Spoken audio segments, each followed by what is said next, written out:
نے مفتی سلمان ازہری صاحب کی موجودگی میں ایک ایسا شعر پڑھا جو اہل سنت والجماعت کے عقیدے کے خلاف ہے.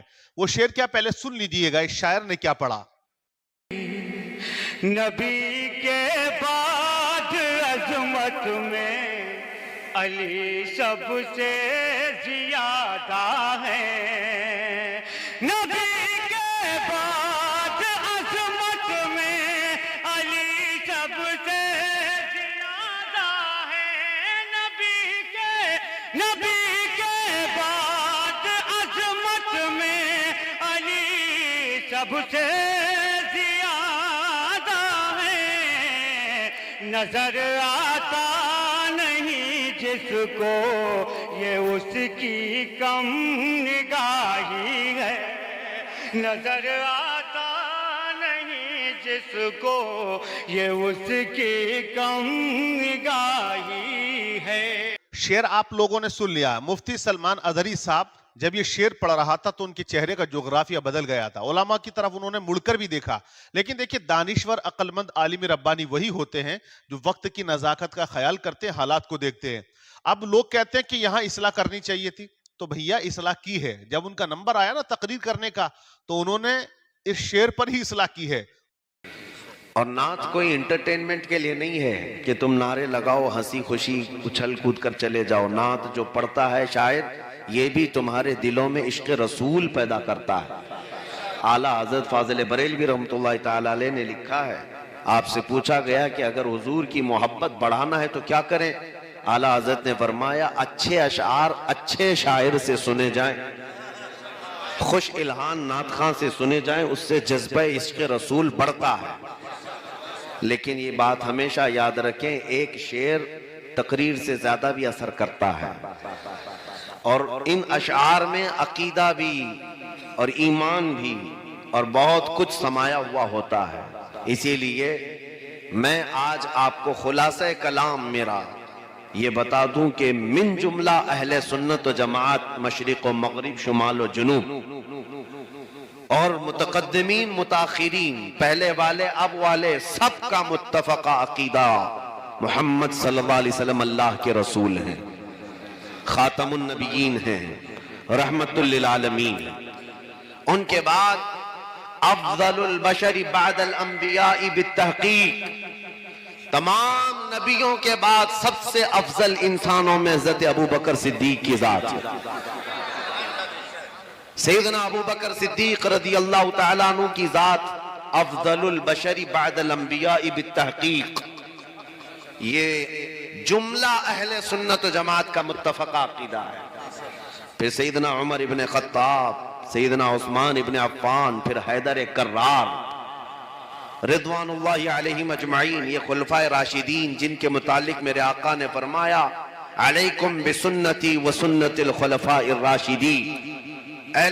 لیکن یہ جو شاعر ہیں انہوں نے ایسا شعر پڑھ دیا. اہل سنت والجماعت کا یہ ایک اسٹیج ہے, علماء سب بیٹھے ہوئے ہیں. شاعر صاحب وضع قطع سے شاعر نہیں لگتے ہیں, شاعر صاحب تو کچھ اور ہی لگتے ہیں. لیکن بڑے بڑے اسٹیجوں پر ان کے کلام پڑھے جاتے ہیں اور بڑے بڑے مفتیان اکرام کی موجودگی میں پڑھے جاتے ہیں. دیکھیں نعت پاک پڑھنا سننا بہت اچھی بات ہے. دلوں کے اندر ایک جذبہ پیدا ہوتا ہے, ایک عشق پیدا ہوتا ہے, اس سے کوئی انکار نہیں کرتا. لیکن وضع قطع ہونا یہ بھی لازمی ہے. یہ تقدس پامال ہوتا ہے اس طرح اسٹیجوں کا. اگر کوئی نیتا اسٹیج پر آ کر بول جاتے ہیں نا تو یہی ہماری عوام یہ کہتی ہے تم نے نیتا کو جگہ دے دی.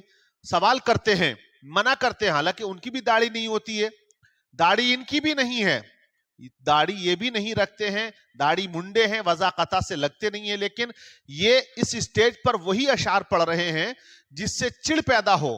حضرت علی رضی اللہ تعالیٰ عنہ سے سارے سنی محبت کرتے ہیں اور یہ عقیدہ ہے کہ وہ داماد مصطفیٰ ہیں. علی جب تک نہیں چاہیں گے کوئی جنت میں نہیں جائے گا, حضرت علی کی مرضی سے لوگ جنت میں جائیں گے. یہ عقیدہ اہل سنت والجماعت کا. لیکن شاعر صاحب نے شیعوں کا رافضیوں کا عقیدہ بیان کر دیا. عوام بھی اہل سنت والجماعت ہی ہے, دوسرے فرقے کی نہیں ہے. تو یہاں عوام اور نوجوان جو ہوتے ہیں نا وہ بڑے غلط فہمی کا شکار ہو جاتے ہیں. اب مفتی صاحب نے پورا مکمل اپنا عقیدہ بیان کر دیا کہ انبیاء اور نبیوں کے بعد میں, رسولوں کے بعد میں سب سے افضل اگر کوئی ہے تو وہ حضرت صدیق اکبر رضی اللہ تعالی عنہ کی ذات گرامی ہے. بہرحال یہ دیکھیے وہ نظریہ ہے، وہ عقیدہ ہے جو ہماری عوام کو پتہ نہیں ہے، نوجوانوں کو علم نہیں ہے اس بارے میں، لیکن یہاں اس شعر نے بحث چھیڑ دی، اس کے بعد میں چرچا ضرور ہوئی ہوگی، اور سوشل میڈیا پہ اب چرچا چل ہی رہی ہے، آپ سب جانتے ہیں کہ جگہ جگہ میں نے دیکھا ہے کہ وائرل ہے یہ شعر، اور لوگ جو ہے وہ شکایت کر رہے ہیں حضرت مفتی سلمان ادری صاحب سے۔ تو مفتی صاحب وہ مرد قلندر ہیں جو ہزاروں لاکھوں کے مجمع میں اغیار سے نہیں ڈرے، یہ تو پھر بھی اپنے تھے شاعر صاحب، اور اپنوں نے ہی ایسا نشتر لگایا وہاں پر کہ وہاں ایک بحث چھڑ گئی۔ شاعر صاحب بوڑھے ہو چکے ہیں لیکن کھرپا داڑھی پہ برابر چل رہا ہے، چھلوا رہے ہیں اندر تک۔ ارے بوڑھے ہو گئے ہو، نعت نبی آپ پڑھتے ہو تو کم سے کم چہرے پہ داڑھی سجا لو، بڑے بڑے جلسوں میں تم کو بلایا جاتا ہے، عزت دی جاتی ہے، آپ لگائیے کیسا لگتا ہے یار ایک آدمی تمام داڑھی ٹوپی والے وضع قطع سب باشرہ والے، اور انہی کے بیچ میں ایسے انسان کو لا کے کھڑا کر دیا جاتا، ایسا لگتا کہ گلاب کے بیچ میں کوئی کانٹ آ کے کھڑا ہو گیا۔ یہ چبھتا ہے دل پر۔ آواز اچھی ہے، شاعری بھی اچھی ہے، اس سے انکار نہیں ہے، تو کیا آواز اور شاعری اچھی ہوگی تو کیا پھر شریعت کو ہم بالائے طاق رکھ دیں گے اٹھا کر؟ ہم ایسے ہی شاعروں کو لا کے پڑھوائیں گے؟ اور بھی اچھے اچھے شاعر ہیں، یہ ایک شاعر نہیں ہے، ان سے اچھی اچھی آواز والے، انداز والے، شاعری کرنے والے ہیں، ان کو بلوائیے گا۔ مگر بھیا بس وہی ہے کہ اندھیری نگری چوپٹ راجا، لوگوں کا بس وہی معاملہ ہے نا۔ تو ایسے شاعروں کو میں تو کہتا ہوں نہیں بلانا چاہیے بہرحال، لیکن مفتی سلمان اظہری صاحب نے حق بیانی کر دی ہے۔ اب ہماری عوام جو ہے، نوجوان طبقہ جو ہے، وہ بھی اس بات کو دل و دماغ میں جگہ دے بھائی۔ جب تم نعت نبی سنتے ہو، جیسے کہ مفتی صاحب نے کہا کہ جوش و جذبے میں آ کے نعرے لگاتے ہیں، کھلکھلا دیتے ہیں، انجوائے کرتے ہیں لوگ، نعت نبی کو آپ سنیے گا، اچھی بات ہے، لیکن انجوائے نہ کریں، مذاق نہ بنائیں، وہاں جو ہے ہو ہلہ کا ایک ماحول نہ بنائیں۔ شاعر صاحب نے پڑھا اور وہ موبائل میں دیکھ کے نعت پڑھ دی ہے، تو اب چلیا نوٹوں کا معاملہ اتنا چلتا ہے کہ بہت زیادہ۔ اب بھیا وہ اس میں ہم نے یہ بھی دیکھا کہ اب جو تقریر کرنے والے ہیں وہ بھی کچھ اس طرف چلے جاتے ہیں، بھیا 2 شعر پڑھ لو میں بھی نام لکھوا دیتا ہوں۔ کیوں؟ وہ اس لیے کہ تقریر کرنے والا 2 گھنٹے اگر تقریر کرتا ہے تو ان کی حوصلہ افزائی لوگ نہیں کرتے ہیں بھائی۔ کوئی آ گیا 1-2 لوگ اٹھ کے 10-5 روپے دے کر چلا گیا تو وہ یوں سمجھتے ہیں جیسے کہ 10 بیگھے کا پٹا امام صاحب کو یا مولانا صاحب کو دے دیا ہو، 10 روپے دے کر بڑا فخر محسوس کرتے ہیں۔ تقریر کرنے والوں کو 10 روپے نہ دیں آپ، بلکہ 100 ہی روپے دیں۔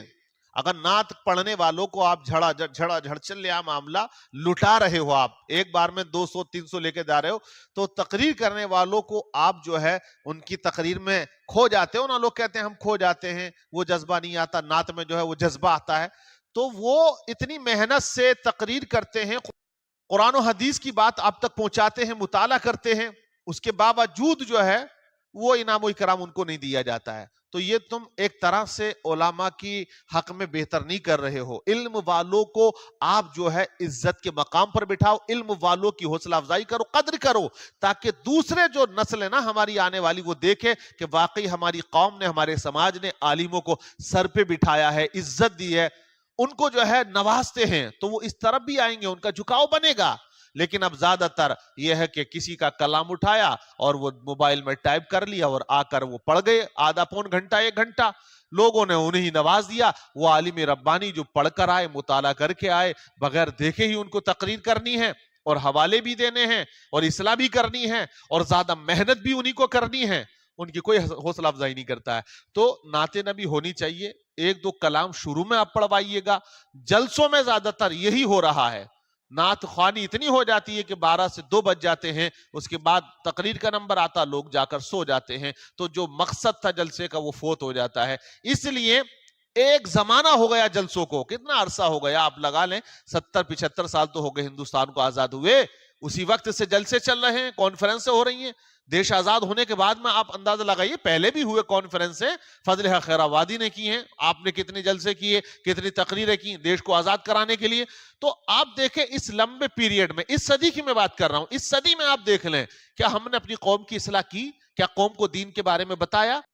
ایجوکیشن آف دا ریلیجین کا مقام و مرتبہ کیا ہے، اس کو حاصل کرنا کیا ہے، یہ ہم سمجھا پائے؟ نہیں سمجھا پائے۔ وجہ کیا؟ وہ یہی ہے کہ ہم نے اپنے جلسوں کو نعت خوانی کی ہی بھیٹ کر دیا ہے، اور شاعر آتے ہیں، یہ شاعر صاحب نے بڑی دیر تک کلام پڑھیں، دیکھیے گا یوٹیوب پر جا کر جلسہ ان کا، بہت دیر تک وہ کہہ رہے ہیں کہ ایک اور شاعر ہیں کرنا چاہتے تھے۔ بہرحال آپ کی کیا رائے ہے، آپ کیا کہیں گے، اپنا آپ رائے پیش کر سکتے ہیں۔